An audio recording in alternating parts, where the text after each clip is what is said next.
Guys, today we're going to learn about GCF, which is greatest common factor, and how we're going to use the greatest common factor to factor a polynomial. We know what prime numbers are. Those are numbers that only have factors of themselves in 1. So an example of a prime number could be 2, because the only factors of 2 are 2 and 1. Another prime number would be 5 or 13. No other numbers that I can divide evenly into 13 except for 13 and 1. A composite number is a number that has other factors besides itself in 1. So an example of that might be any even number, like 24. 1 has a ton of factors. So 1, 2, 3, 4, 6, 8, 12, 24. Could be an odd number like 9. It has 3 factors, 1, 3, and 9. That's what a composite number is. Write a couple more down. Now, the prime factorization of a number is that number broken down into all of the factors that are prime. So let's try doing it using 2 different methods. The first method is called a factor tree. I think you're familiar with it. We're going to break 18 down into its factors, and I could break it down to 2 and 9, or I could break it down to 3 and 6. I'm going to choose 3 and 6 this time. 3 and 6. Now look at each factor, and if it's prime, you can't go any further. If it's not, you've got to keep breaking that down. This will be 2 times 3. So the prime factorization of 18 would be 3 times 2 times 3, which if I wanted to put it down, like where is that? 2 times 3 squared. The latter method uses a bunch of division. So I find a prime factor of 18. This time I'll do 2 and 9. So 2 goes into 18 9 times. 9's not prime. I'll keep on going. Can I figure out a prime factor of 9? 3. Keep on, so that goes into it 3 times. And 3 and 1. You know to stop when you hit 1. Okay? So the prime factors of 18 are 2, 3, and 3. 2 times 3 times 3. So that's the same thing as 2 times 3 squared. You'll notice that you end up with the same answer either way. Okay, I want you to try to write the prime factorization of 60. Try it using the factor tree method and the ladder method. Make sure you get the same answer. And if you don't, go back and see what you did wrong. Come back when you're done.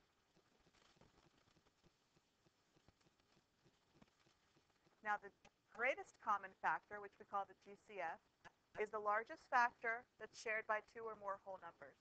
So we're going to actually find the prime factorization of 24 and of 60, and we're going to see what they have in common. So I'll start with 24. I like factor trees. So I'll do 3 times 8. I'll do 2 times 4. I'll do 2 times 2. Yours might look different from mine. You might have done 4 times 6 to begin with. But we'll still always come up with the same answers.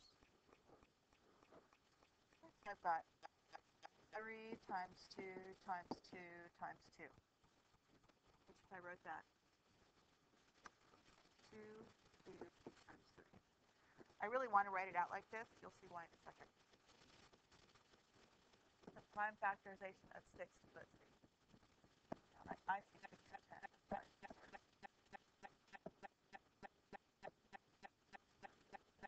Prime. 10 can be broken down to 2 times 5. And those are both prime, so I'm done. So I have 2 times 3 times 2 times 5, which I could also write very nicely, more formally, as 2 squared times 3 times 5. But right now I'm just looking at this expanded version. So I'm looking to see what they have in common. Let's see. They have a 3 in common. So I'm going to write GCF here. If they have a 3 in common, I'm going to put down 3. What else do they have in common? So they have a 2 in common.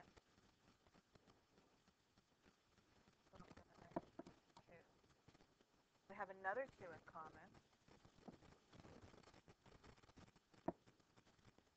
And, and that's it, what they have in common. So my greatest common factor is 3 times 2 times 2, which is 6 times 2 is 12. My greatest common factor is 12. 12 is the biggest number that goes into 24 and 60. And kind of cool about this is that 12 times whatever's left over is 2. 12 times 2, that's going to give me 24. And 12 times whatever is left over is 5. 12 times 5, that's going to give me 60. Okay, that's what I started with. Okay, you find the greatest common factor of 28 and 44. Come back when you're done.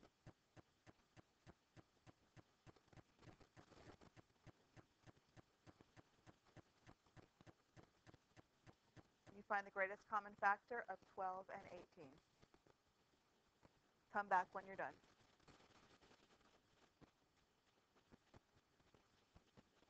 Well, what about negatives? Can I still find the greatest common factor? Let me show you what we're going to do. We're going to find the greatest common factor of negative 12 and 20. So when we do the prime factorization of negative 12, I'm going to break that negative off. So I'm really going to end up with negative 1 times 12. And 12 will become, I don't know, you have choices. I'll do 2 times 6, which will become 2 times 3. So now,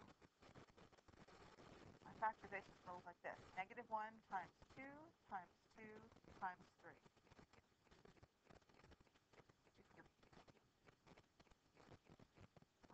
I see times 10.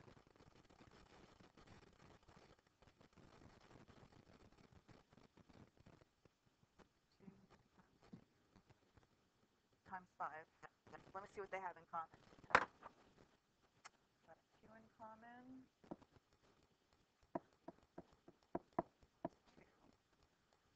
2. And, they have another 2 in common. So it's 2 times 2. And that's about it there. So my greatest common factor is 4. 4 is the biggest number that goes into both negative 12 and 20. What's neat about this is that 4 times whatever's left over, call it, what's negative 1 times 3? Negative 3. That whole thing should give me what I started with, and it does. 4 times whatever's left over, I'll call that just 5. That's all that's left over. That should give me what I started with, and it does.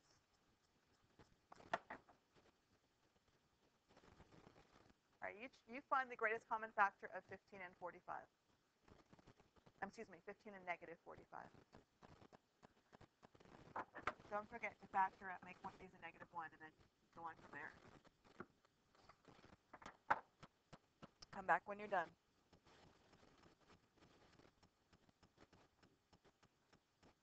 We're going to find the greatest common factor of 15 and 8 together. So I have 15.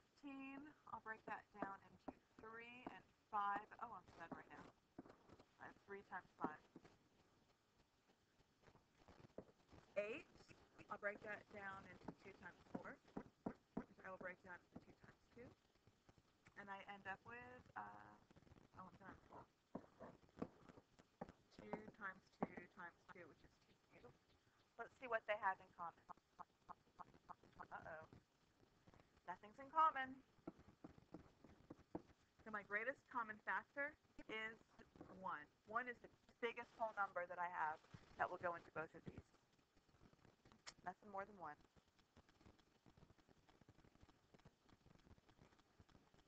And we're going to use this skill to help us find the greatest common factor of monomials. And we're just going to add some variables to it.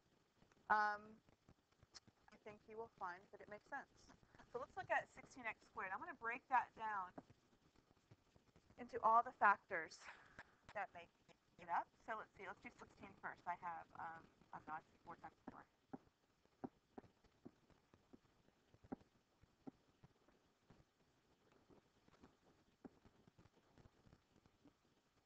come up with 2 times 2 times 2 times 2. And now I have this x squared here. And if I break that down to its factors, it's just x times x. Let's look at 6x cubed. So I'm going to break this down into 2 and 3. Done. So it's 2 times 3. And I'm going to now break down my x cubed. That's just going to be x times x times x. Let's see what I have in common. Do my numbers first. I have a 2 in common. My GCF. I've got a 2 in common. Good. No other 2's there. 3. Okay, now I can do my, here I have one x in common. I have another x in common. Cool. So my greatest common factor is 2x squared. Now what's interesting is that, let's see what's left here. I'm going to call it. This is what's left here. So if I take my greatest common factor, 2x squared, and I multiply it by what's left, which is 8, right? That should give me what I started with, which was 16x squared, and it does. This is just 2x squared times what's left over there, 3x.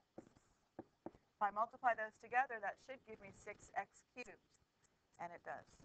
You can see that 2x squared can be a factor of both monomials. All right, let's find the greatest common factor of these. So I've got 9ab squared. Breaking this down, this becomes 3 times 3 times a times b times b.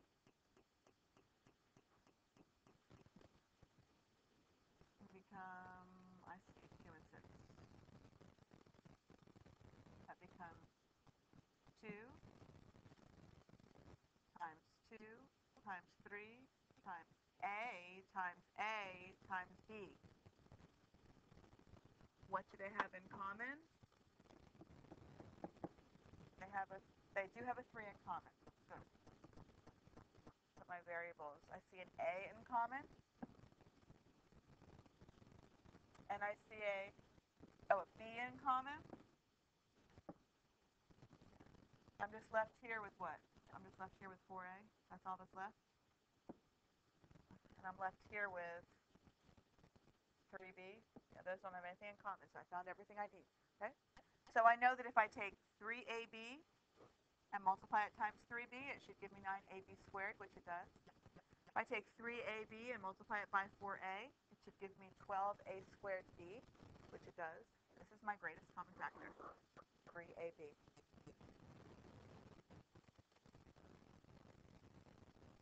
Let's find the greatest common factor of 3x squared and 4y squared.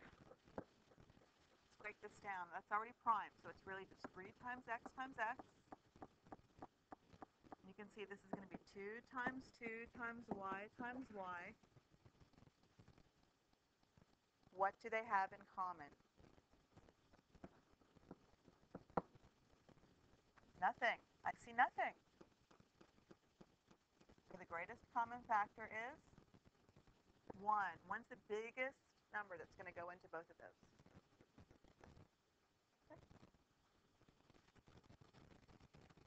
Okay, let's add some negatives. Negative 10x and 15x cubed. Negative 10x. Oh, remember, I'm going to break this down into negative 1 times 10. Break down the 10 into 2 and 5. So I've got 2, 5, and negative 1. Negative 1 times 2 times 5, and then the variable I have is x times x.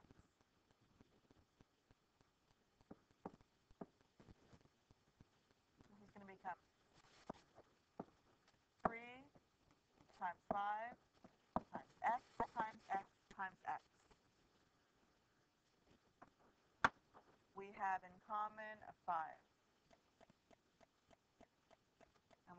common in x.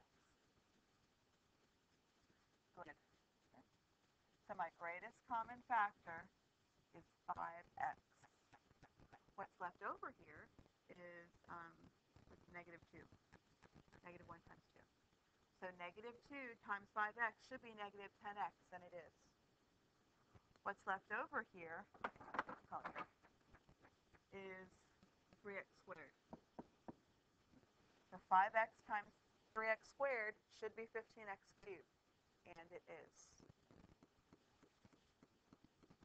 Okay. Now we're taking it up a notch. We're going to find the greatest common factor of the terms of this polynomial, and we're going to factor them out. So we're going to actually look at each term individually. We're going to see what the greatest common factor is of the three terms, and then I'll show you how to factor it out. So let's take 4x squared, and let's break that down into its parts. We can see that it's going to be 2 times 2 times x times x, right? Plus, let's break down 20x. You know, if we break down 20, you'll end up with what? 2 times 10. So that's 10 is 2 times 5. So I'll end up with 2 times 2 times 5 times x. And you can either do this minus 12 or you can do this plus negative 12, which is what I'm going to do, plus negative 12 to make it easier for you. Okay, so remember, I'm going to break this thing down into negative 1 times 3 times 2 times 2. Okay. So we have negative 1 times 3 times 2 times 2. Okay. All right, now let's see what we have in common. So we have a 2 in common. So I've got my GCF. It's 2, and then I have another 2 in common. That's all I have in common. Right, what's left here? I'm left with x squared, right? Plus 5x plus negative 1 times 3 is negative 3. So my factors, my greatest common factor is 4. So this is 4. So it's 4. And when I take 4 out of each of the terms, I'm left with x squared plus 5x minus 3, or plus negative 3. You can see that if I were to multiply or distribute this 4, I'd end up with what I started with, which is 4x squared plus 20x minus 12. That is what I started with. I know I factored it correctly. So what you're doing is you're pulling out the greatest common factor of all the terms. And what's left goes in parentheses. Okay? So if I ask you to factor, this is your answer. Let's try another one. I'm going to break 12x squared down. We know that's 3 times 4, so that's 3 times 2 times 2.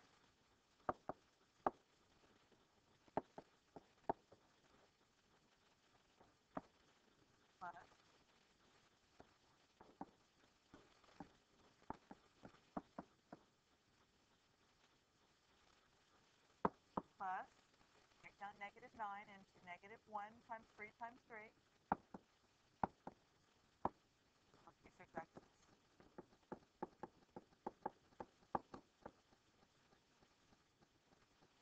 Let's see what we have in common. Do I have a 3 in all of them? Yeah. Do I have a 2 in all of them? No. How about x? I know, definitely have an x. There's another x. 2x. X squared. Cool. So the greatest common factor is 3 times x, which is what? 3x squared. Let's see what's left over. Left over is 4 plus 2x plus Negative 1 times 3 is negative 3 x to the fourth. Whew. So my factors of 12x squared plus 6x cubed minus 9x to the sixth are 3x squared, pull out your greatest common factor, times 4 plus 2x. You can do plus, I'm just going to do minus here. You can do plus negative if you want to.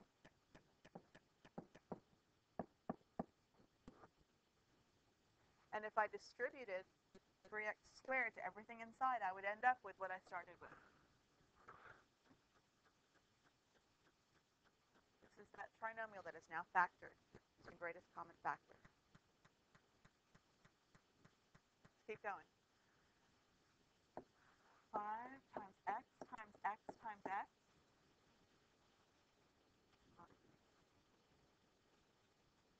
I'll do plus. Negative 1 times 3 times x times x times x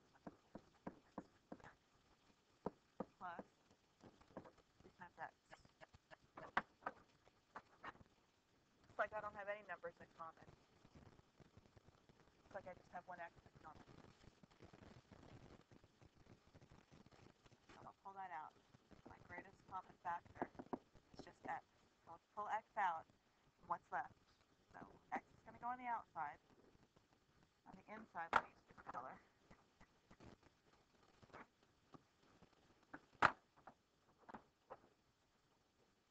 I'm left with 5x cubed plus negative 3x to the fifth plus 2. And there you go. You can see there's nothing that any of these terms have in common, or else I would have pulled it out.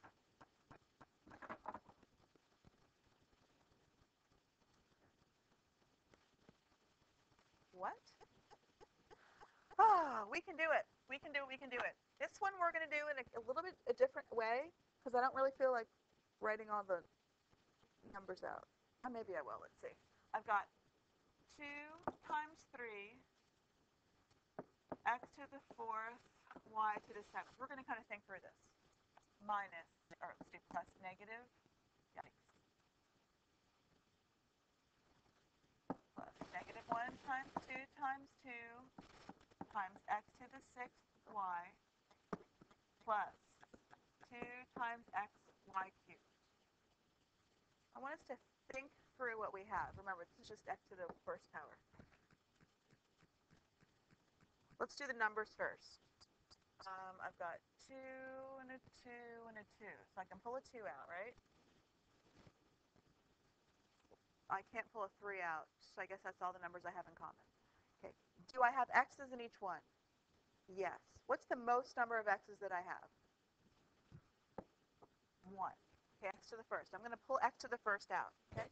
When I pull x to the first out, what's left here? What's now left here? X to the third. There's only 3 x's left. What's left here? X to the fifth. There's only 5 x's left. Do you see that? What's left here? Nothing. Yeah, I pulled it out. Gotten rid of that one x. Right, let's see, which has the smallest y I have? The smallest exponent. Right here, just 1. My exponent is 1. So I'm going to pull y out. Okay, that'll get rid of this y. How many y's will be left here? Right. 6 y's will be left. Y to the 6th, because y to the 7th divided by y is just y to the 6th. How many y's are left in the last term? Y squared. That's what's left. It's kind of messy. Sorry. You might want to go back and watch this one again. Okay? So now let's see what's left over. What's left over is 3x cubed y to the 6th. I'll write that down. 3x cubed y to the 6th plus, so I've got negative 1 times 2, which is negative 2, and then x to the 5th, plus, that 2 is gone, that x is gone, oh, plus just this, plus y squared.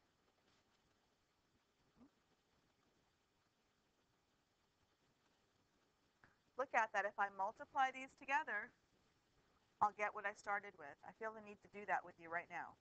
Okay? So 2 times 3 is 6. X times x to the third is x to the fourth. Y times y to the sixth is y to the seventh. Plus 2 times negative 2 is negative 4. X times x to the fifth is x to the sixth. Y, oh, there's no y, so just plain old y. Plus 2 times, there's no number, is 2. There's no x there. And y times y to the second is y to the third. Is that what I started with? Yes, it is. So I factored it by taking out the greatest common factor. What? This is a shout out to fourth period. Okay, we can do this. No big deal. Goodbye. Go away. Go. Go. No.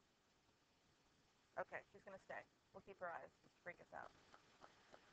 All right, here we go. I'm going to break down 54. I think I see 6 and 9. So that's 2 times 3 times 3 times 3. So it's 2 times 3 times 3 times 3. I'm going to keep this as x to the 11th, y to the 9th, z cubed. If you want to write it out, you can. I break this down into negative 1 times 3 times 9. Ahead of myself. Negative 1 times 27. It's going to be 3 times 9. That's going to be 3 times 3. So I'll end up with negative 1 times 3 times 3 times 3 times x to the 8th, y to the 4th, z squared. Let's take out what we have in common. I don't see any 2's. I see 3 3's. Do you? Okay, so let's pull 3 3's out. GCF. So far it's 3 times 3 times 3. Okay, x's. This one has 11 x's. The second one has 8 x's. Okay, or x multiplied by itself 8 times. So they both have at least 8 x's in common. Okay, so I'm going to pull out x to the 8th. That means, remember, this is going to essentially be gone, right? In the first term, how many x's will be left over? 3. Okay, let's look at our y terms. Who's got the smaller one? Okay, y to the 4th. Okay, so I know they both have at least 4 y's. So I'm going to pull out y to the 4th. He's gone now. And this one is going to be left with, whoops, sorry. This one's going to be left with y to the 9 minus 4, which is y to the 5th. I take away 4 y's, and I started with 9. I'll have 5 left. Let's look at my z's. Z squared is smaller than z to the third, so he's gone. That means I'm getting rid of 2 z's over there, z squared. And so how many z's will be left over here? Just 1 z. Okay. Now I'm done. Let's see what's left over. See, I've got a 2 and an x to the third and a y to the fifth and a z. So 2x to the third, y to the fifth, z. Plus, let's see, negative 1. That's it, right? Plus negative 1. Plus negative 1. Good. So let me rewrite this thing nicely. So I end up with 3 times 3 times 3 is 27. 27, x to the 8th, y to the 4th, z squared, times 2x to the 3rd, y to the 5th, z minus 1.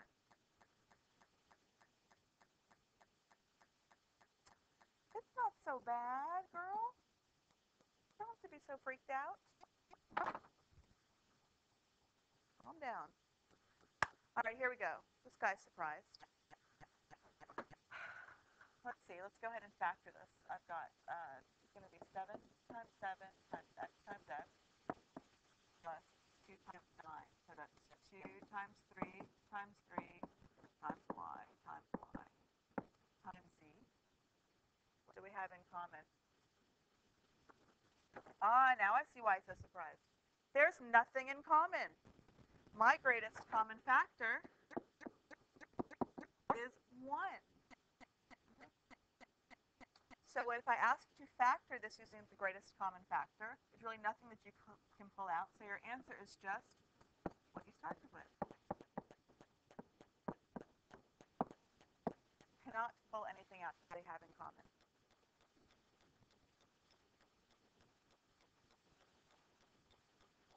(4a squared plus 8ab minus 12a). The reason we're doing some of these is these are from the classwork that you'll be doing when you come to class. I want to make sure that you know how to do some of these things. So here we go. This is going to be 2 times 2 times a times a. This will be 2 times 2 times 2 times a times b. And this will be negative 1 times 3 times 4. 3 times 2 times 2 times a. What do we have in common?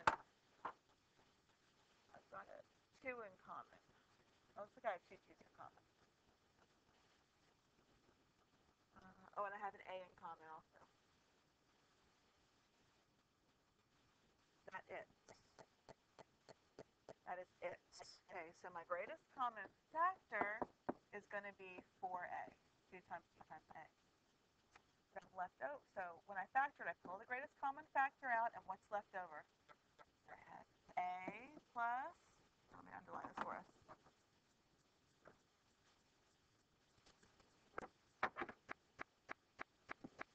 A plus 2b plus negative 3. These all should have nothing in common. If they do, then I've got to pull it out. Okay, then I have to find the greatest common factor. I can pull that thing out. All right, good job. Try this one, negative 15x minus 10xy. I'm going to break down into negative 1 and 15, so that'll be a 3 and a 5. So I'll end up with negative 1 times 3 times 5 times x plus, this is going to be negative 10. So I'll end up with negative 1 and 10. That'll be a 2 and a 5. Negative 1 times 2 times 5 times x times y. Pause me at any time and stop and think about what you just wrote down. Okay, let's see what we have in common. I've got a negative 1 in common. I have a 5 in common. I have an x in common. Okay, so the greatest common factor is going to be negative 1 times 5 times x, which is going to be negative 5x. So we'll pull that out, and what's left over inside the parentheses? Let's see, I've got just a 3 plus 2y. 3 plus 2y. And I can check my work if I wanted to by distributing negative 5x to each one. And I should get negative 15x plus negative 10xy. Is that what I started with? Yes, it is.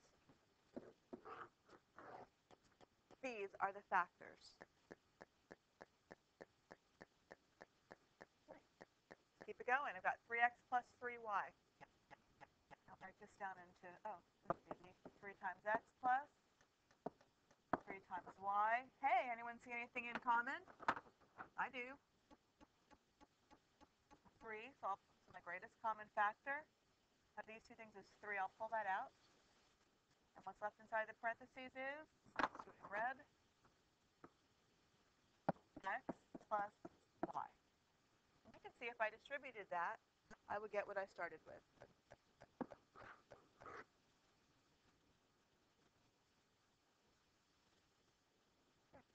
Negative x cubed plus 2x squared minus 4x. The more you do these, the easier they will be. So let's break this down. Oh, there's no number in front of that x cubed. I know you know it's really negative 1. So my factors are negative 1 times x times x times x plus 2 times x times x plus what, negative 1 times 4 times 2 plus negative 1 times 2 times 2 times x. Let's factor out what they have in common. They don't all have a negative 1 in common. They all do have an x. That is. Yeah, that's it, just the x. So my greatest common factor is x, so we're going to pull him out, and what's going to be left? Negative 1x squared plus 2x plus negative 4. 1 minus 4, however you want to write it. If we distribute that x back, you'd see it's where we started from. But factoring is just the opposite of distributing. We're undoing what we did when we distributed. That's it. Oh, that was so much fun. Okay, you know what you need to know for class. If there's something about this that was confusing, just go back and rewatch it, retry to work those problems. Some of these problems are the problems that you'll actually be working in class as part of the classwork. So just want to make sure that you understand what you're doing. Ask each other for help. And if you're still struggling, you can look at sections 8.1 and really primarily 8.2. That'll probably be the hard stuff of what we just spoke about. So go back and look at that for some help. Good luck. Have a great class. Thank you for watching.